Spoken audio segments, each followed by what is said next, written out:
তো বন্ধুরা, আজ আমি আপনাদের সাথে শেয়ার করতে চলেছি আমার লেখা এক কবিতা, যার নাম দিয়েছি পিঙ্কি। লেখক সূর্য শেখর পাল। চাঁদের আলোয় ফুল ফুটেছে, সেটা দেখছে পিঙ্কি চেয়ে। হাজার পাখি আনন্দ প্রকাশ করছে কিচির মিচির গান গেয়ে। আপনারা যদি লক্ষ্য করে দেখেন তাহলে দেখতে পাবেন প্রতিটা এলাকায় এমন এক মিষ্টি মেয়ে থাকে যাকে সবাই ভালোবাসে। তবে পাখির ডাকেই পিঙ্কি খুশি, তবু দেয় না কেউ তারে সাড়া।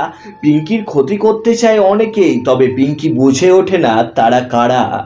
আজকের দিনে সাধারণ হয়ে থাকাটায় অনেকের কাছে কৌতূহলের কারণ হয়ে ওঠে, আর তাই তো সাধারণ মানুষের জীবনে নিয়ে আসে অকারণে বিপদ।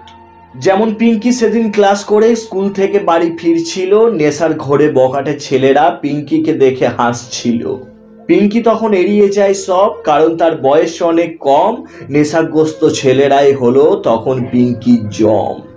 আজকের দিনে নেশা প্রত্যেকেই করে, তবে শিক্ষিতরা নেশার ঘোরে যদি কোনো ভুল কথা বলে ফেলে তাহলে নেশা কাটার পর সেটা নিয়ে তারা লজ্জিত অনুভব করে। আর অপরদিকে আরেক দল মানুষ, তারা নেশার ঘোরে শেষ করে ফেলে এক ফুটফুটে শিশুর জীবন।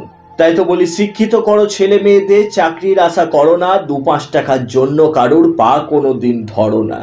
এই যে আপনাকে বলছি, জীবনে কিছু করতে পারেন বা না পারেন, ছেলে মেয়েদের শিক্ষিত করে যান। দরকার পড়লে দিনে 1 বেলা খান, কিন্তু ছেলে মেয়েদের স্কুলে পাঠান।